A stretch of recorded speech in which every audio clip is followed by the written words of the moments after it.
Mungu ni mwema kila wakati, na kila wakati Mungu ni mwema na ndiye asili yake. Yenyewe hii ndiyo siku aliyoifanya Bwana. Tunapaswa kuwa watu wenye furaha. Mheshimiwa sana Baba Askofu Willibrod Kibozi Henry, waheshimiwa mapadre wenzangu, waheshimiwa wahalikwa, waheshimiwa masisters, katekistas, watawa wa kike na wa kiume na Wakristo wote, tumsifu Yesu Kristo.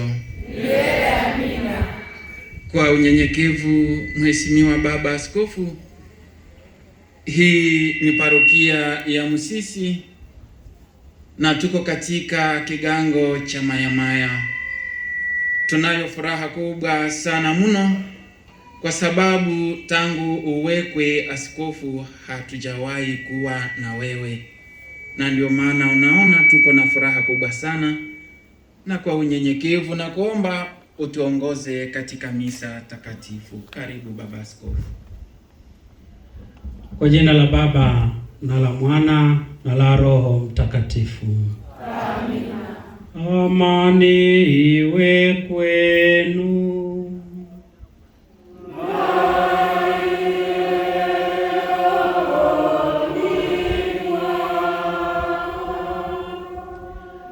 Pendo wa taifa la Mungu, tupo katika Dominika ya 4 ya kipindi hiki maalumu cha kusubiria ujio wake Bwana wetu Yesu Kristo, kipindi cha Majilio. Tumealikwa katika Dominika zilizopita kujiandaa ili kupokea ujio huo, na hata masomo ya leo yanatupatia nafasi ya kujua kuwa huyo anayekuja ni nani na atafanya nini kati yetu. Anatabiriwa tangu na nabii Isaya, lakini pia udhihirisho wa Mungu kweli na mtu kweli unaonekana katika injili yetu tutakayesikia leo. Anakuwa mtu kama sisi tulivyo, anabaki kuwa Mungu kwa ajili ya tendo kubwa. Yeye ni Mungu tangu awali.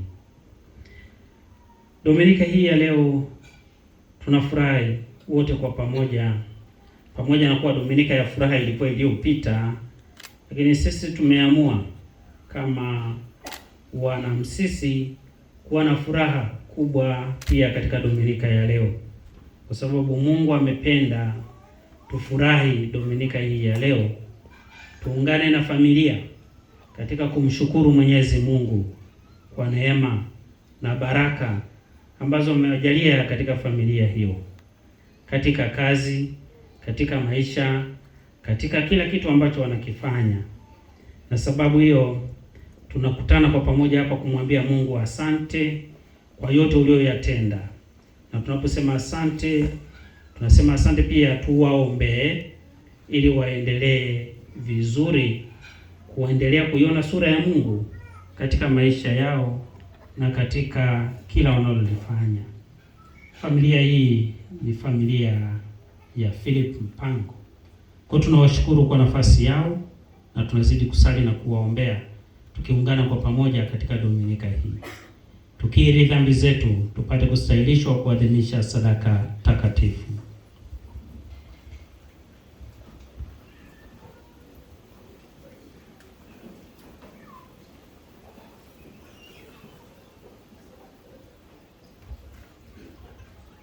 Namuungamia Mungu Mwenyezi.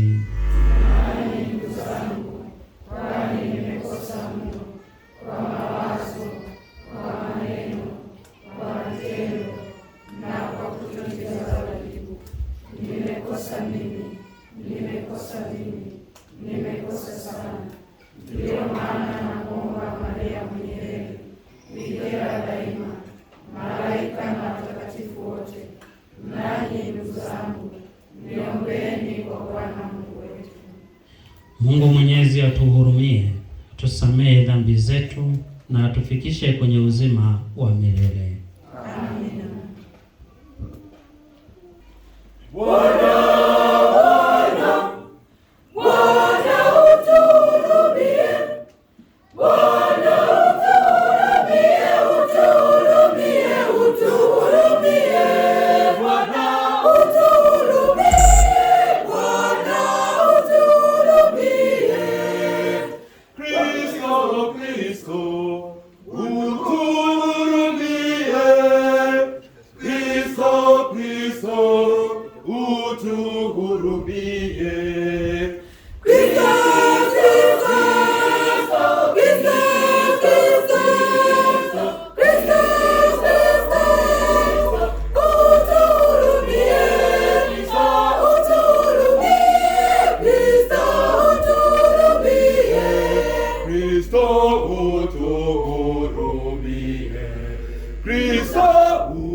Tuombe. Bwana, tunakuomba utie neema yako mioyoni mwetu, ili sisi tuliojua kwa ujumbe wa malaika kwamba Kristo mwanao amejifanya mtu, kwa mateso na msalaba wake tufikishwe kwenye utukufu wa ufufuko, kwa njia ya Bwana wetu Yesu Kristo mwanao, anayeishi na kutawala nawe katika umoja wa Roho Mtakatifu, Mungu milele na milele.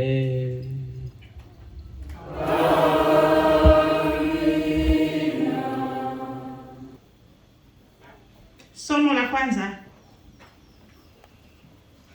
Somo kutoka kitabu cha Isaya sura ya 7 aya ya 10 hadi ya 14. Mfalme wa Yerusalemu Ahazi wa ukoo wa Daudi alishambuliwa na maadui. Mungu anamwaidia msaada iwapo mfalme atakuwa na imani na matumaini. Somo lenyewe. Siku zile Bwana akasema na Ahazi akinena, jitakie ishara ya Bwana Mungu wako, itake katika mahali palipo chini sana, au katika mahali palipo juu sana. Lakini Ahazi akasema, sitaitaka wala sitamjaribu Bwana. Naye akasema, sikilizeni sasa, enyi nyumba ya Daudi. Je, ni neno dogo kwenu kuwachosha wanadamu, hata mkataka kumchosha Mungu wangu pia? Kwa hiyo Bwana mwenyewe atawapa ishara. Tazama, bikira atachukua mimba, atazaa mtoto mwanamume, naye atamwita jina lake Imanueli, yaani Mungu pamoja nasi. Neno la Bwana.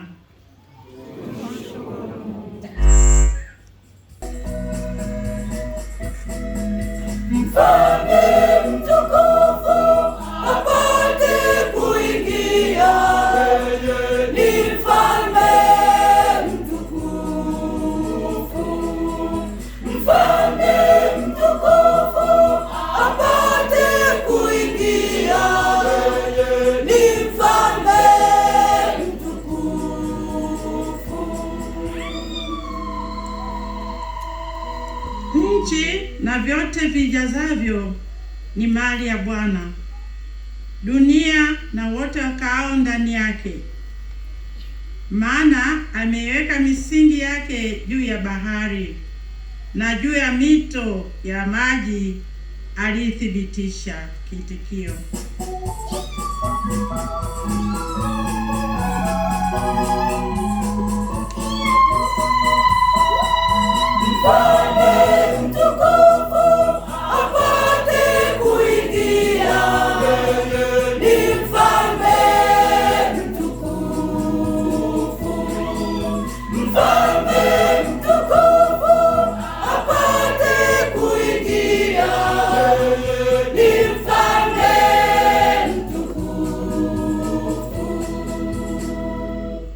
Ni nani atakayepanda katika mlima wa Bwana? Ni nani atakayesimama katika patakatifu pake? Mtu aliye na mikono safi na moyo mweupe, asiyeinua nafsi yake kwa ubatili. Itikio.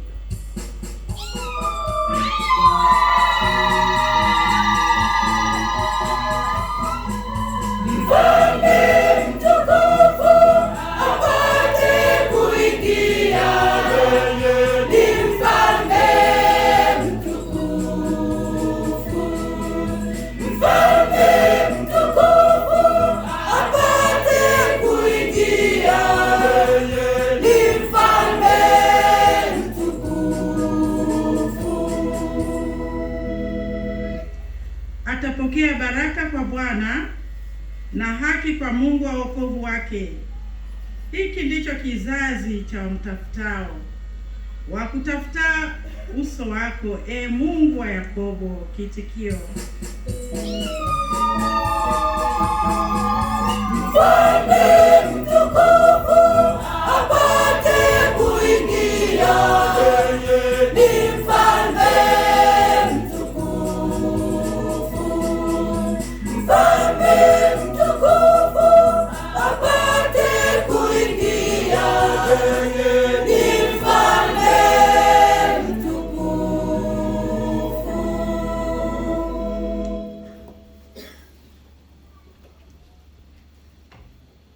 Somo la pili. Utangulizi kabla ya somo. Kristo ni mwana wa Mungu na wa Daudi. Kwa uwezo wa kimungu alifufuka kutoka wafu na anaongoza historia ya wokovu wetu kutoka mbinguni. Somo katika waraka wa Mtume Paulo kwa Warumi. Paulo, mtumwa wa Kristo Yesu, aliyeitwa kuwa mtume na kutengwa ihubiri Injili ya Mungu, ambayo Mungu amekwisha kuiahidi kwa kinywa cha manabii wake katika maandiko matakatifu, yaani habari za mwanawe aliyezaliwa katika ukoo wa Daudi kwa jinsi ya mwili, na kudhihirishwa kwa uweza kuwa mwana wa Mungu kwa jinsi ya Roho ya utakatifu, kwa ufufuo wa wafu, Yesu Kristo Bwana wetu, ambaye katika yeye tulipokea neema na utume, ili mataifa yote wapate kujitiisha kwa imani kwa ajili ya jina lake, ambao katika hao ninyi mmekuwa wateule wa Yesu Kristo. Kwa wote walioko Rumi, wapendwao na Mungu, walioitwa kuwa watakatifu. Neema na iwe kwenu na amani itokayo kwa Mungu Baba yetu na kwa Bwana Yesu Kristo. Neno la Bwana.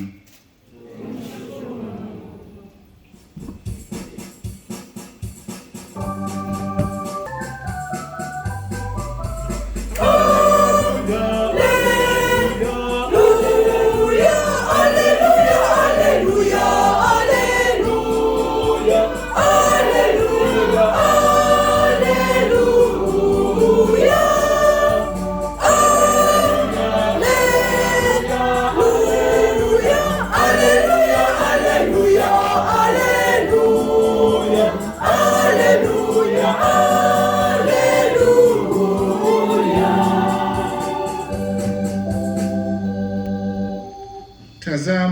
bikira atachukua mimba, naye atazaa mwana, nao watamwita jina lake Imanueli, yaani Mungu pamoja nasi. Aleluya.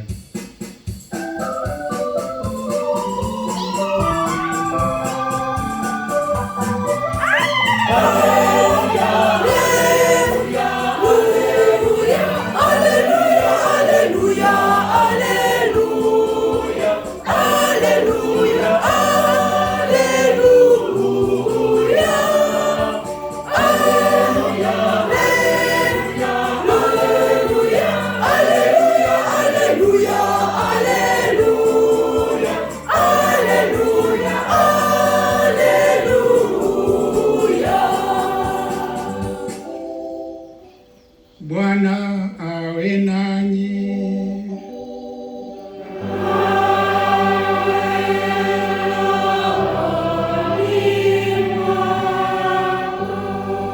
Somo katika Injili ilivyoandikwa na Mathayo.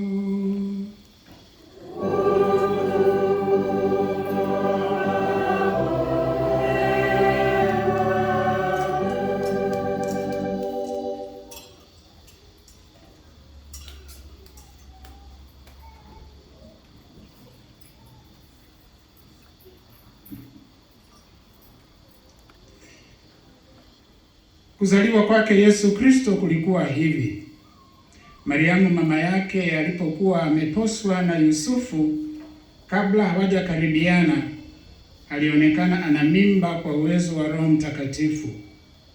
Naye Yusufu mumewe, kwa vile alivyokuwa mtu wa haki, asitake kumwaibisha, aliazimu kumwacha kwa siri. Basi alipokuwa akifikiri haya, tazama, malaika wa Bwana alimtokea katika ndoto akisema, Yusufu mwana wa Daudi, usihofu kumchukua Mariamu mkeo, maana mimba yake ni kwa uwezo wa Roho Mtakatifu. Naye atazaa mwana, nawe utamwita jina lake Yesu, maana yeye ndiye atakayewaokoa watu wake na dhambi zao.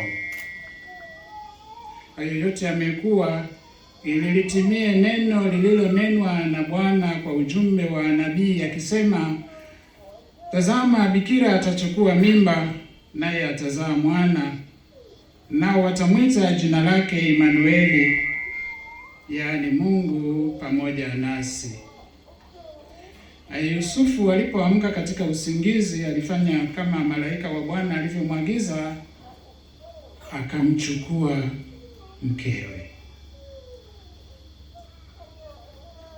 Neno la Bwana.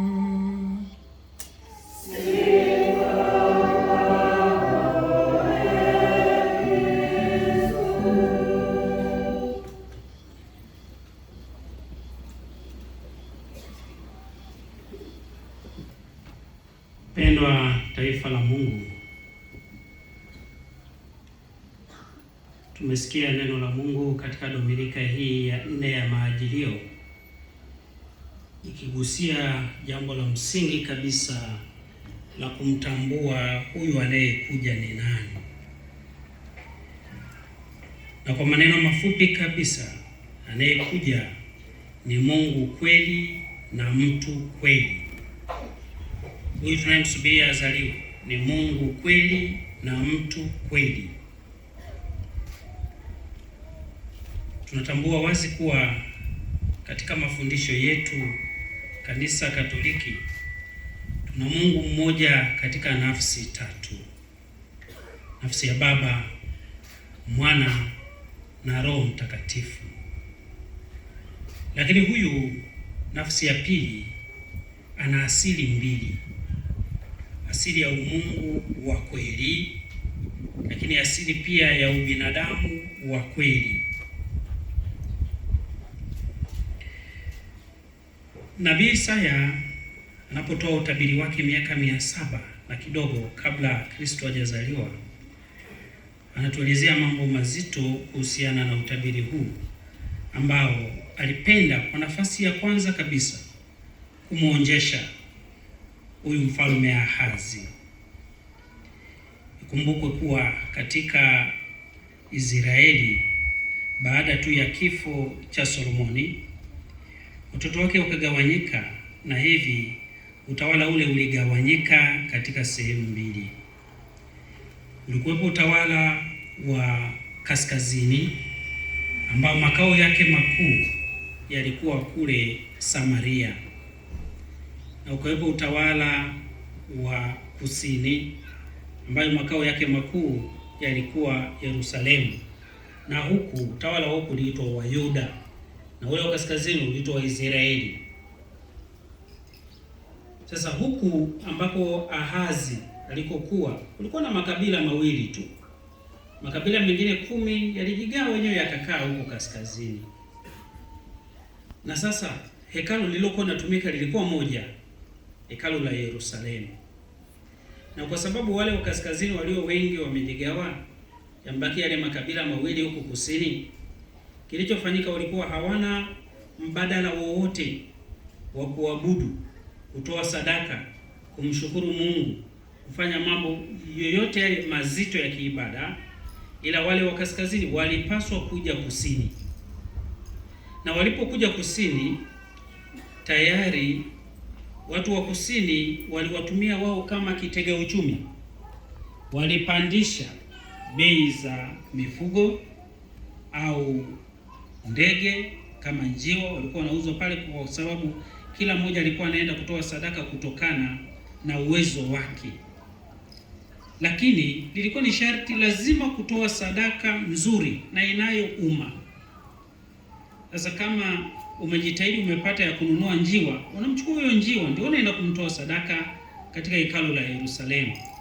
Kama ni ng'ombe, unachukua ng'ombe unaenda kumtoa. Wakati jinsi Mungu alivyokubariki ndivyo ambavyo ulivyokuwa unatoa sadaka.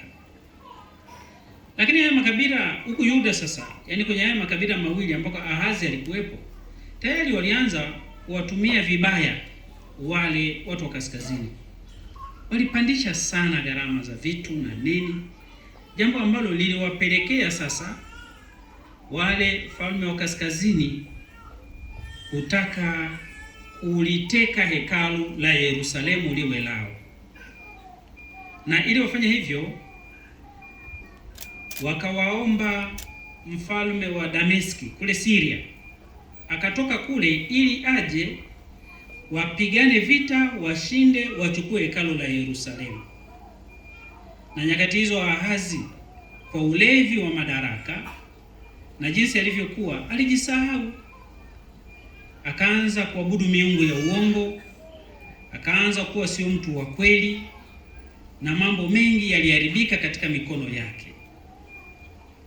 Kwa hiyo anaposikia hawa watu wanataka kuja, wanafanya shauri la kuja kupigana naye, anaogopa, anapata mashaka na anarudi nyuma, na anaona kuwa na yeye atafute taifa lingine waje washirikiane nao kujikinga, lakini na kuwapiga wale ili wasije huku Yerusalemu. Kwa sababu ili hekalu lilikuwa ni kitega uchumi, tungeweza kusema kitega uchumi cha dunia nzima, kwa sababu wote walioamini walipaswa kwenda pale na kufanya hilo linalotakiwa.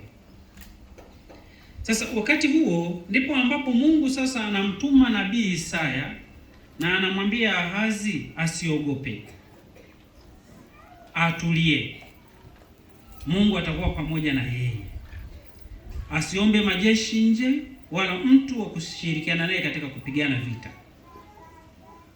Lakini Ahazi hakuamini na Ahazi hakutii, na kwa sababu hiyo alimuomba mfalme wa Ashuru ili aje amsaidie katika kupigana vita dhidi ya ufalme wa kaskazini, yani huku tunakoita Samaria, pamoja na majeshi yao hayo walioyakodi ya kutoka huko Syria, yani Dameski.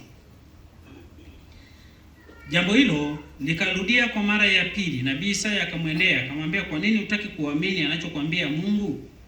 Sasa ukiwaomba hao utapigwa, na kama ishara Mungu atakuonyesha ishara, lakini sio ishara ya ushindi dhidi ya vita ambayo unataka wewe kupigana, lakini ishara ya kuwa mtu atakaye kuja ambaye atakuwa ni mfalme wa wote na mtawala wa wote, atakayeleta amani kwa wote.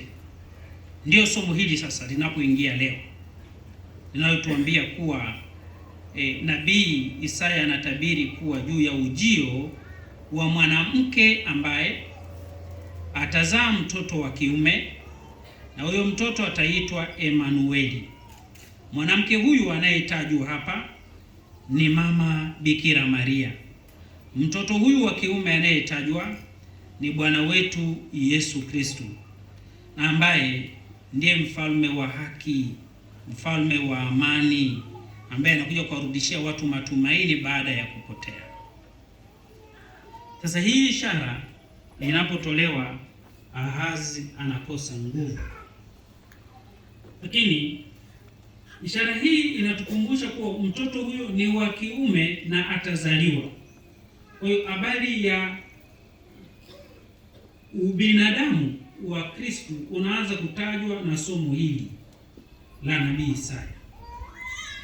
Lakini somo letu la pili na lenyewe limeweka wazi, kuonyesha wazi kuwa Kristo ni Mungu kweli na mtu kweli. Ni fundisho la imani, ni fundisho la kusadikika kuwa Kristo kwa asili yeye ni Mungu, lakini kwa sababu ya makosa ambayo tayari sisi tulikosea, ililazimu aje duniani, na asingekuja kwa njia ya miujiza. Hivyo Mungu angeweza kumshusha na kuanza kumwambia sasa nataka niwakomboeni, lakini alitaka azaliwe kama sisi, akue kama sisi, na afanye kazi na utume kama sisi, isipokuwa bila kuwa na dhambi, na baadaye ndiyo atukomboe kwa njia ngumu na ya ajabu, yaani njia ya msalaba. Je, msalaba inashangaza, inaumiza, kwa sababu kwa Wayahudi ilikuwa wanaofia kwenye msalaba walikuwa ni watu ambao wametenda dhambi kubwa na za ajabu, lakini huyu ambaye hakutenda dhambi yoyote anafia kwenye msalaba. Anatufundisha kwa msalaba ni nguvu yetu, msalaba ni amani yetu, msalaba ni furaha yetu. Tunapokumbana naye, tusiwe na sababu ya kurudi nyuma, kukata tamaa, kuwa na hofu. Tumtangulize Mungu mbele. Yeye aliyeshinda juu ya msalaba atatushindia na sisi katika mahangaiko na taabu ambazo tunakuwa nazo. Na ndio katika Injili inaeleza sasa mtiririko mzima wa kuzaliwa kwake Bwana wetu Yesu Kristo, ambao na wenyewe unadhihirisha hilo ambalo limeelezwa na nabii Isaya katika somo la kwanza na somo la pili na Injili, kuwa anayekuja ni Mungu kweli na mtu kweli. Na ndio maana hata sala kuu ya ufunguzi wa maadhimisho haya imeendelea kutaja habari ya ubinadamu wa Kristo, huyo anayekuja kuzaliwa kama mtu kweli. Sisi kazi yetu kubwa katika nyakati zetu ni kuamini na kuishi kile ambacho tunakiamini. Tumefanya maadhimisho mengi ya kusubiria kuzaliwa Bwana kwa miaka mingi. Kila mmoja anajua ni miaka mingapi leo tangu ulipobatizwa, na kila mwaka tumekuwa tukiendelea kusubiria ujio wake wa Masia. Lakini ameleta mabadiliko gani kwako? Amekuwa sababu gani ya wewe kutoka hatua moja kwenda hatua nyingine?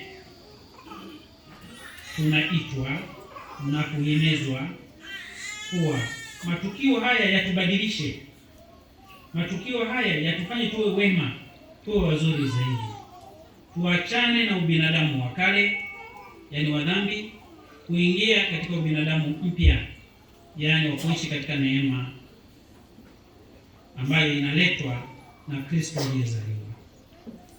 Sasa lazima tujiandae, huyu Kristo anayezaliwa azaliwe ndani ya mioyo yetu.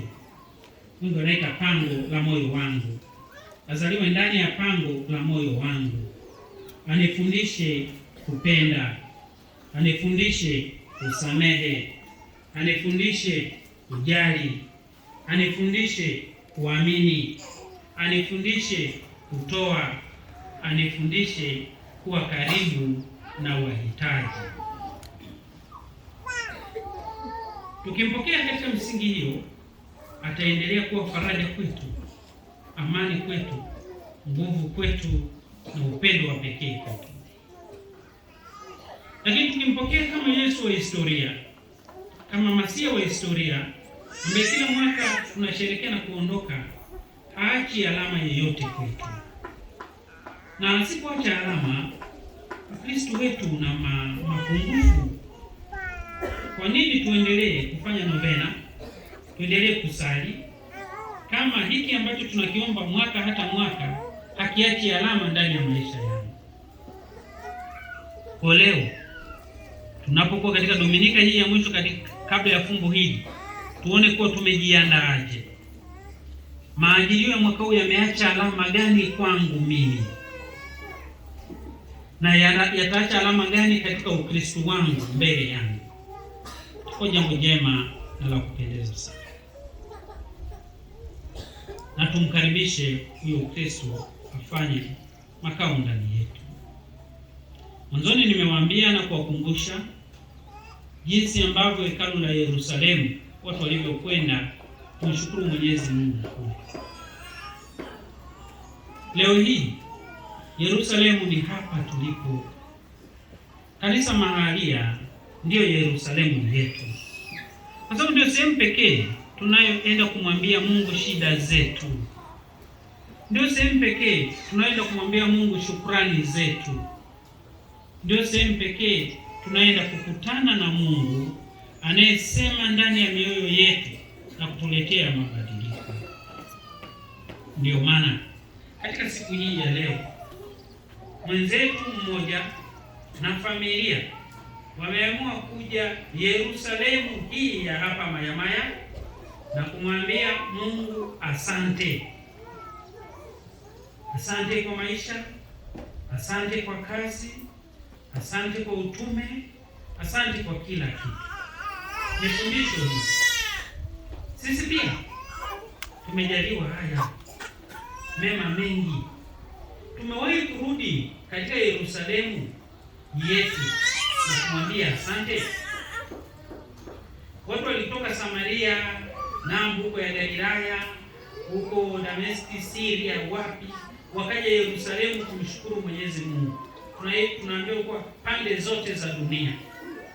Na ndio maana hata katika Christmas kuna nyimbo, lakini ukweli kwa wale mamajusi walitoka pande zote za dunia wakaenda kumlaki.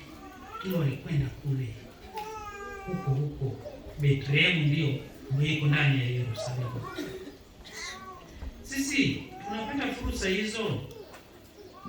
Lazima mimi nijiulize, sadaka yangu ninayoitoa inampendeza Mwenyezi Mungu au la? Shukrani yangu ninayoitoa ni kweli Mungu anayefurahia? Na kusema sasa naenda kumshukuru Mungu, na nuia kweli kumshukuru Mungu katika maana kweli namshukuru kuwa amenijalia kufika sehemu moja ya muhimu, au hatuna cha kushukuru? Sidhani kama kuna mwanadamu anaweza kusimama na akasema yuko yeye hana cha kushukuru. Unaweza kushukuru hata kwa ajili ya uhai unao na afya ambayo unayo. Kabla hatujafika hapa leo asubuhi hii, tumepitia hospitali moja, tumekuta wagonjwa wako hoi kweli, wako hoi sana. Na mimi wazo likanijia haraka kuwa hali hii ya ugonjwa huu, huyu mtu pamoja na ugonjwa wake wote, lakini bado anamuita Kristo. Tumekaa pale, tukuta mgonjwa mmoja wa kiume anamuita Kristo, njoo nisaidie. Kristo nakuamini, Kristo nakutumaini. alafu anaongea Kigogo, yaya we, unafahamu hiyo acha yaya we, lakini akiacha hivyo anamuita Kristo. Imenitafakarisha sana. Mimi na afya yangu natembea, navuta hewa, na kuna mwingine amewekewa oksijeni pembeni, lakini mimi nimewahi kushukuru katika kina hicho. Nilipokuwa nakuja nikasema wewe na sababu na mimi ya kumshukuru Mungu. Pamoja na yeye nilikuta hapa, lakini nikasema na mimi nishukuru Mungu kwa sababu mimi sijafanya kitu chochote cha pekee cha kunifanya mimi nisilale pale, nisiteseke pale. Sijafanya. Wewe umefanya. Ndio maana uko hapa. Yaani umefanya kitu cha pekee ili wewe uwe na afya nzuri na unayo ulionayo hapa. Basi haya yote ni neema ya Mwenyezi Mungu. Lazima kushukuru. Unashukuru?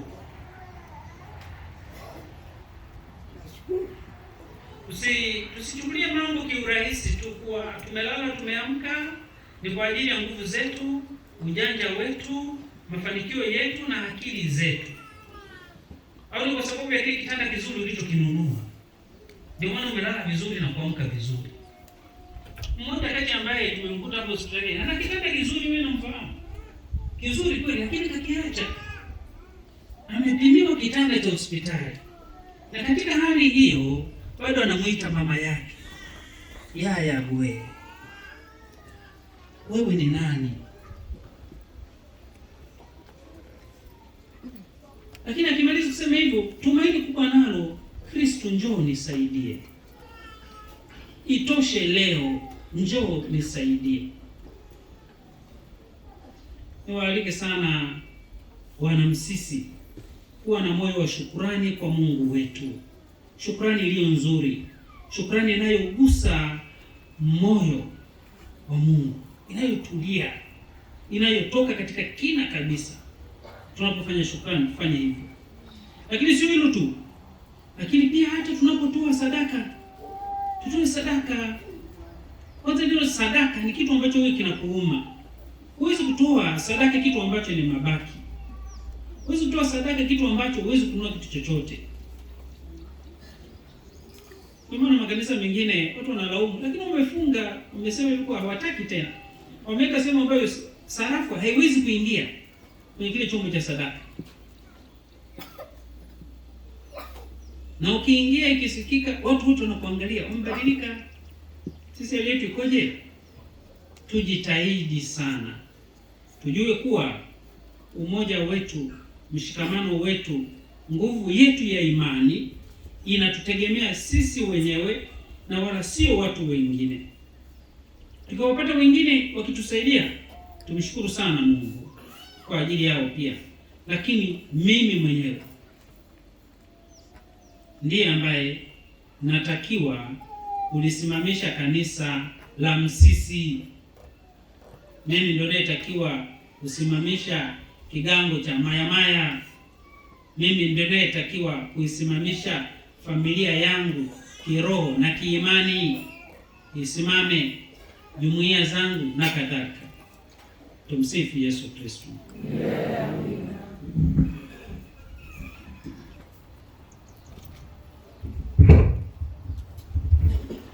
Niwaalike sasa tusimame na kwa unyenyekevu mkubwa kabisa tuikiri imani yetu, imani inayotupeleka kwenye kushuhudia na kupokea Masia anayekuja kutukomboa. Na sadiki kwa Mungu mmoja, Baba Mwenyezi, Mungu wa mbingu na nchi, na vitu vyote vinavyoonekana na visivyoonekana, na sadiki kwa Bwana mmoja, Yesu Kristo, mwana wa pekee wa Mungu, aliyezaliwa kwa Baba tangu milele yote, Mungu aliyetoka kwa Mungu, mwanga kwa mwanga, Mungu kweli kwa Mungu kweli, aliyezaliwa bila kuumbwa, mwenye Mungu mmoja Baba, ambaye vitu vyote vimeumbwa naye, ameshuka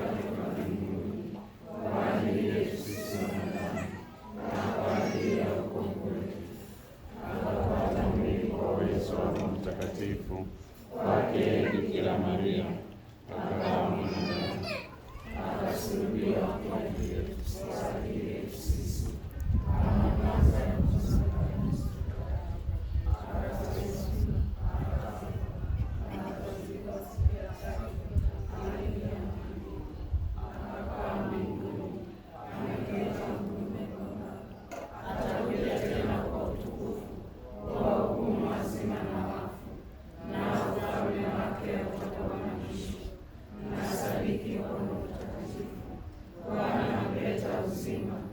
atokaye kwa Baba na Mwana, anayeabudiwa na kutukuzwa pamoja na Baba na Mwana, aliyenena kwa vinywa vya manabii.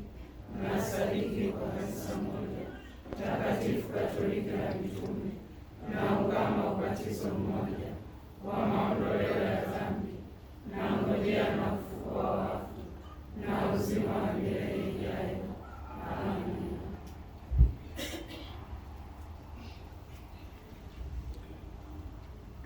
Mungu alimtayarishia mwana wake makao ya hapa duniani kwa kumchagua Mtakatifu Yosefu awe baba mlishi wa familia takatifu, na tumtolee na kumteua Bikira Maria awe mama wa mkombozi. Tuombe.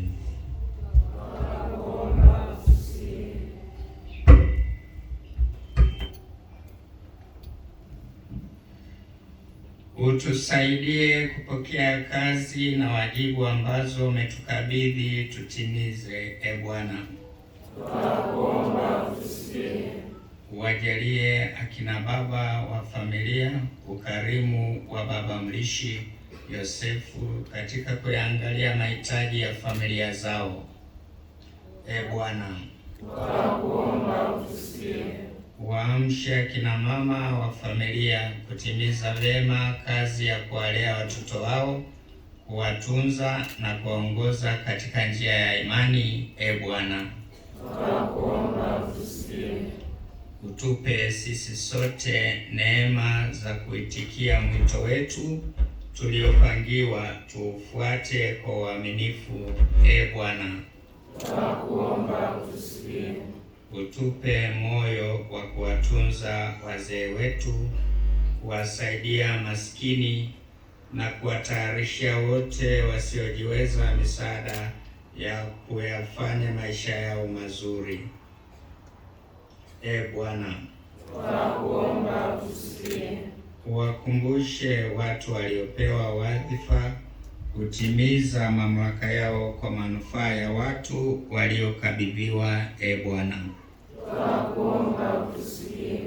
Wapokee ndugu zetu marehemu, hasa wazazi wetu, jamaa na marafiki tuliofahamiana, wasamehe dhambi zao na kuwashirikisha uzima wa milele, e Bwana.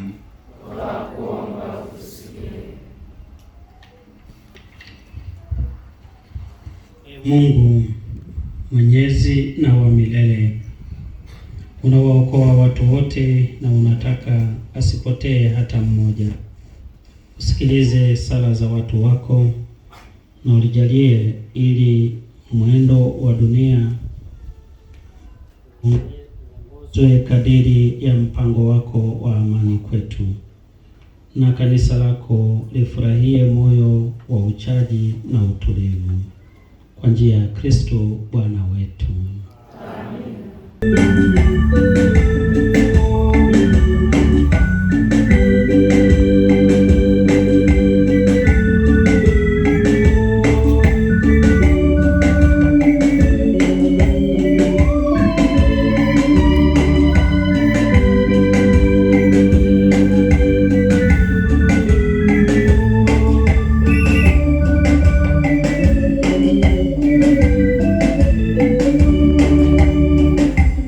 Kanisa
Salini ndugu, ili sadaka yangu na yenu ikubalike kwa Mungu Baba Mwenyezi.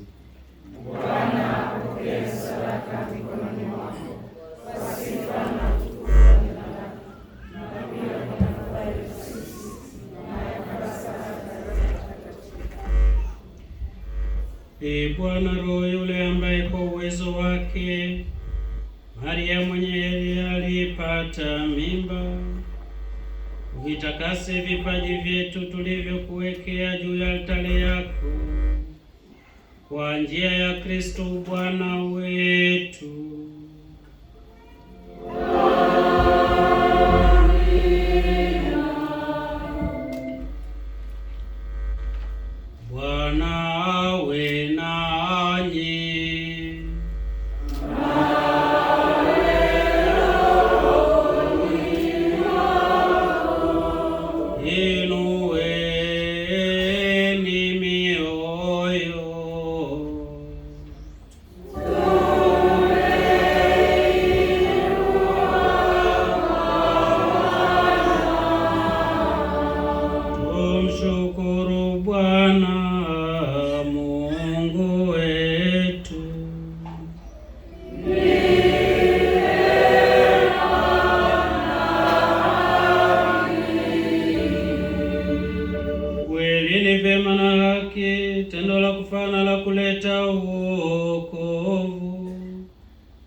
popote.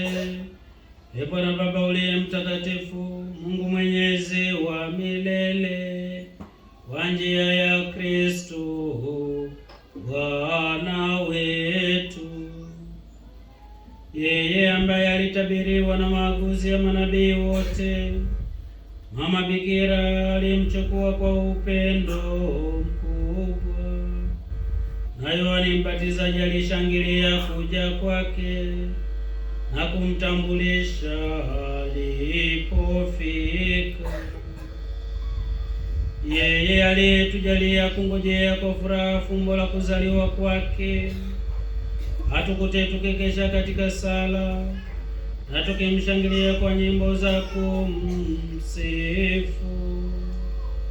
Kwa sababu hiyo sisi pamoja na malaika na wamalaika wakuu, pamoja na viti vya enzi na milki na majeshi yote ya malaika wa mbinguni, waimba utenzi wa utukufu wako, tukisema bila mwisho.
Na chemchemi ya utakatifu wote, kila kiumbe kilichoumbwa nawe kinakusifu kwa haki, maana kwa njia ya mwanao Bwana wetu Yesu Kristo na kwa uwezo tendaji wa Roho Mtakatifu unavitia uzima vitu vyote na kuvitakatifuza, wala huachi kuwakusanya watu kwako.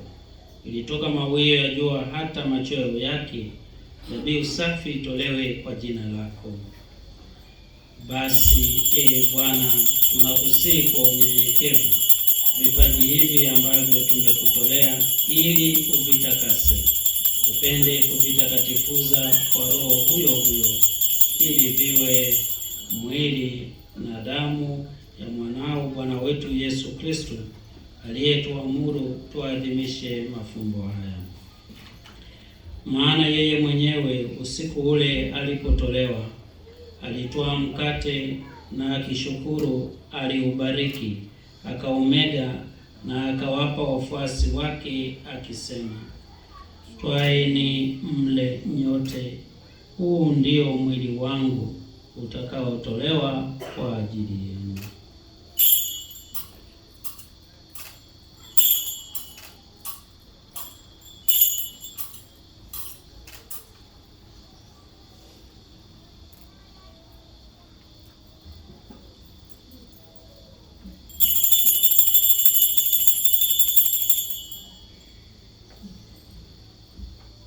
Vivyo hivyo baada ya kula, akitwaa kikombe na kukushukuru, alikibariki na akawapa wafuasi wake akisema, twaeni mnywe nyote, hiki ndicho kikombe cha damu yangu, damu ya agano jipya na la milele, itakayomwagika kwa ajili yenu na kwa ajili ya wengi kwa maondoleo ya dhambi. Fanyeni hivi kwa ukumbusho wangu.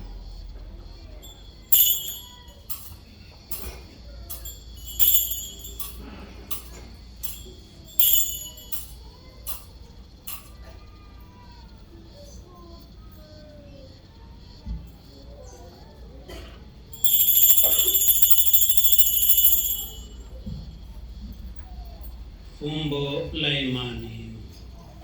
Ewe Bwana, tunatangaza kifo chako na kutukuza ufufuo wako mpaka utakapokuja. Kwa hiyo, Bwana, tunapoadhimisha mateso ya mwanawe yaletayo wokovu pamoja na ufufuko wake wa ajabu na kupaa kwake mbinguni, na tunapotazamia ujio wake wa pili, tunakutolea kwa shukrani sadaka hii iliyo hai na takatifu. Tunakuomba uyaangalie matoleo ya kanisa lako, na kwa kumtambua yeye aliye kafara, ambaye ulitaka kutulizwa kwa sadaka ya kifo chake, tujalie sisi tunaotiwa nguvu kwa mwili na damu ya mwanao na kujazwa Roho wake Mtakatifu, tupate kuwa mwili mmoja na roho mmoja katika Kristo.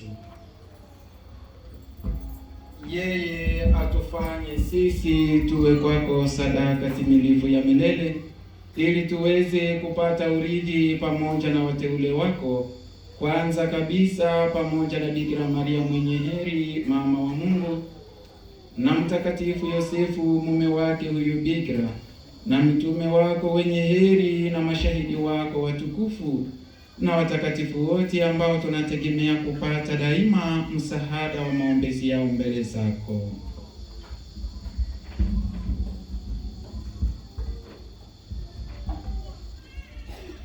Tunakuomba Bwana, huyu aliye kafara na upatanisho wetu, alete amani na wokovu duniani kote.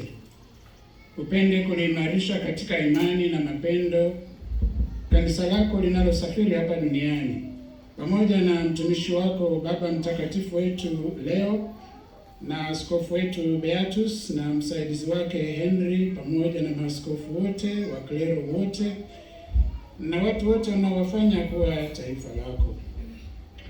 Usikilize kwa wema sala za jamaa hii uliyeita hapa mbele yako. Baba uliye mtakatifu, kwa huruma yako wakusanye kwako wanao wote waliotawanyika popote duniani. Uwapokee kwa wema katika ufalme wako ndugu zetu marehemu na wote walioaga dunia wakiwa wamekupendeza. Nasi tunatumaini kufika katika ufalme huo, ili pamoja tushibishwe milele kwa utukufu wako, kwa njia ya Kristo Bwana wetu, ambaye kwa njia yake unaujalia ulimwengu mema yote.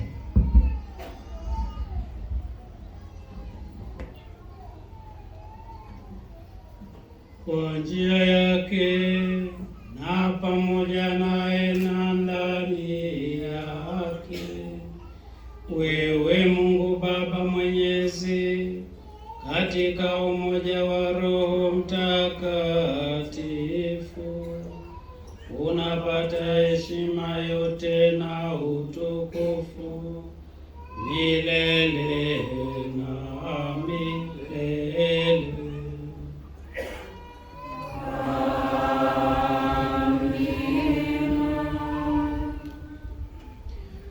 Kwa kulitia agizo la Mwokozi wetu na tukifuata mafundisho yake ya kimungu, tunathubutu kusema: Baba yetu uliye mbinguni, jina lako litukuzwe, ufalme wako ufike, utakalo lifanyike duniani kama mbinguni.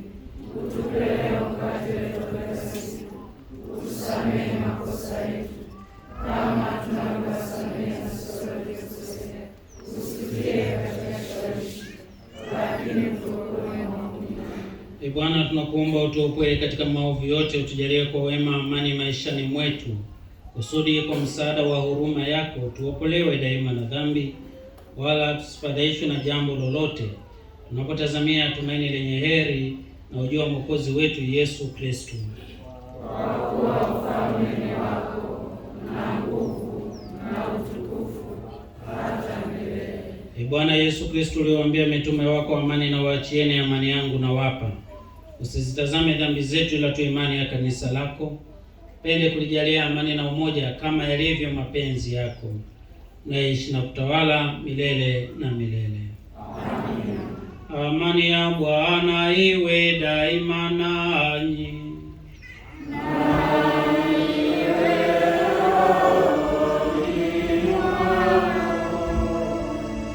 Kwa furaha mpeane amani.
Tazama mwana kondoo wa Mungu, tazama ondoaye dhambi za ulimwengu.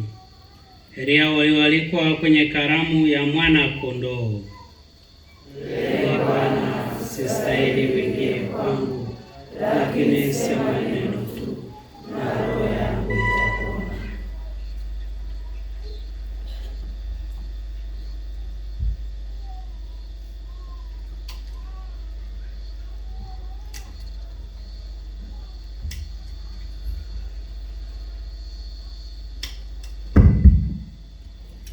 Tumsifu Yesu Kristo. Kuna utaratibu tutakaofuata wakati wa kupokea. Familia ya Mheshimiwa Mpango na watawa watapokea kutoka kwa Baba Askofu both species. Baadaye Baba Askofu ataendelea kutuhudumia na sisi wengine tutaenda kule mbele. Asanteni.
Mtakatifu Inyasi,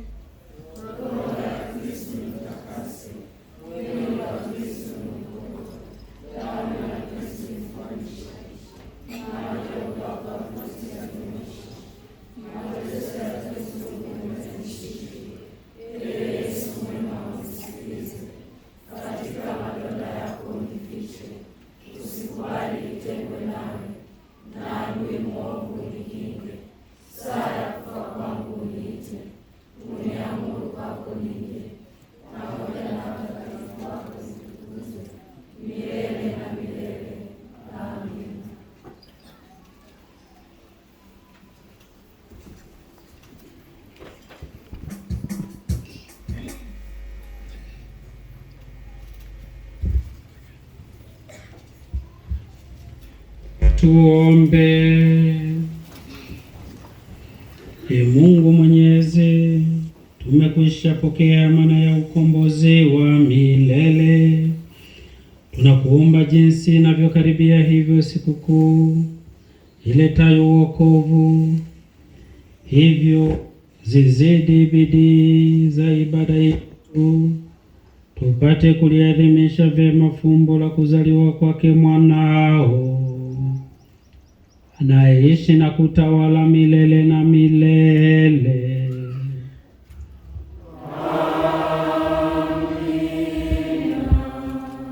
Jamani, hakuna mwingine mwanafamilia hii huko? Kuna mwingine aliyebaki? Yawa, mnawakataa? Aya, asante. Naomba tushirikiane kwa pamoja, tutasali sala kwa ajili ya kuiombea familia hii, sababu kama tulivyoanza tangu mwanzoni mwa misa, ndio namshukuru Mwenyezi Mungu kwa mambo mengi sana, lakini zaidi ambalo linawaunganisha kwa nafasi kubwa ni nafasi ya kumaliza utumishi katika serikali kwa amani na utulivu mkubwa. Kwa hiyo huyu alikuwa kiongozi wetu sisi sote, na kama ndivyo, tuna haki ya kuendelea kumshukuru na kumshukuru Mungu kwa sababu alitupatia zawadi ya mtu kama yeye. Na kwa sababu hiyo ndio maana nawaomba ninyi nyote tuungane kusali kuwaombea, lakini pia tuendelee kuwaombea, sio tu leo, kuwaombea wakati wote. Ila na sisi tujifunze kushukuru, kwa sababu kushukuru ni tendo jema na la msingi. Kwa sababu nimewaomba kuwa tushirikiane, na kama mnanikubalia msimame. Kwa jina la Baba na la Mwana na Roho Mtakatifu. Amen. Msaada wetu katika jina la Bwana. Bwana awe nanyi. Tuombe. Mungu Baba Mwenyezi, tunakushukuru sana kwa mambo mengi, lakini kwa zawadi ya uhai, hii zawadi kubwa ya familia ambayo wewe mwenyewe ulianzisha. Tunakushukuru kwa ajili ya familia hii ya Dr. Philip Mpango, na tunashukuru kwa yote ambayo wanayafanya. Familia imekuja mbele kukwambia wewe asante, na wanashukuru kutoka katika kina cha mioyo yao. Wanaomba neema na baraka katika yote ambayo wewe uliweka mkono na wakafanikiwa. La kwanza familia, la pili uhai, la tatu utumishi katika ngazi mbalimbali walizopitia. Tunafurahi kwa sababu baba yetu amefika ukomo wa utumishi wake kwa amani na furaha. Ndiyo sababu ya kukurudishia sifa na utukufu siku hii ya leo. Bariki yote na endelea kumfungulia milango ya neema na baraka katika wakati huu anapoendelea kuishi. Ukiendelea kuibariki familia, wabariki majirani, bariki na ndugu wote. Bariki kila kitu ambapo anaweka jitihada zake, weka mkono wako ili ziweze kuleta mafanikio mema na mazuri. Tunaomba haya yote kwa njia ya Kristo Bwana wetu. Amen. Baba yetu uliye mbinguni, jina lako litukuzwe, ufalme wako ufike, utakalo lifanyike duniani kama mbinguni.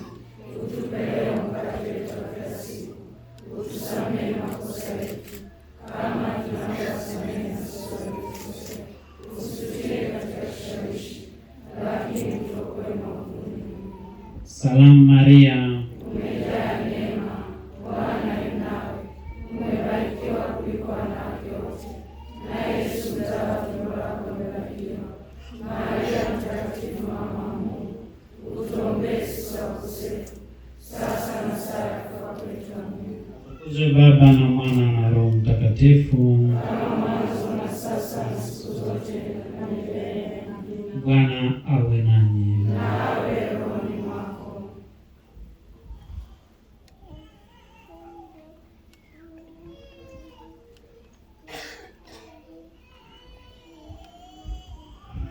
Ee Mwenyezi Mungu, tunakuomba sasa kwa wema na upendo wako mkuu ushushie neema na baraka familia hii, baraka wanayohitaji isafiri pamoja nao katika maisha yao, katika miito yao mbalimbali, na tukishuhudia kwa upendo mkubwa familia imesheheni miito mitakatifu katika kanisa, na mapadri, watawa, watu wa ndoa, watoto wote wanajumuika katika familia hii iliyojaa wema na upendo.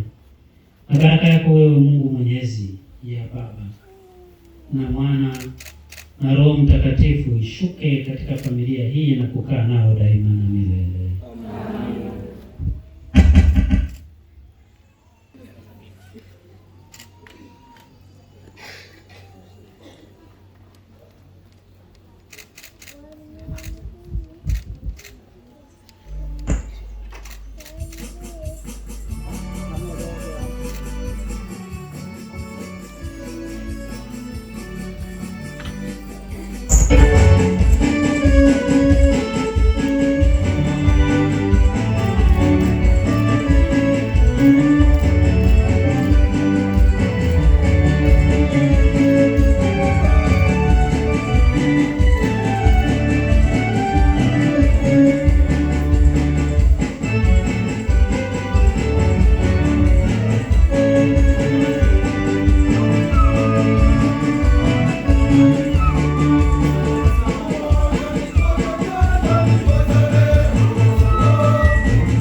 Tusimame kwa baraka.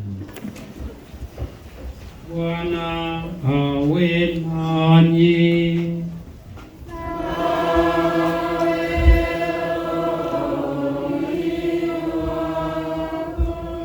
Jina la Bwana litukuzwe.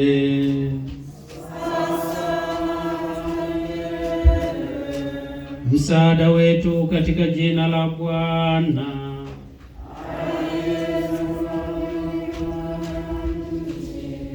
Awabariki Mungu Mwenyezi, Baba na Mwana na Roho Mtakatifu.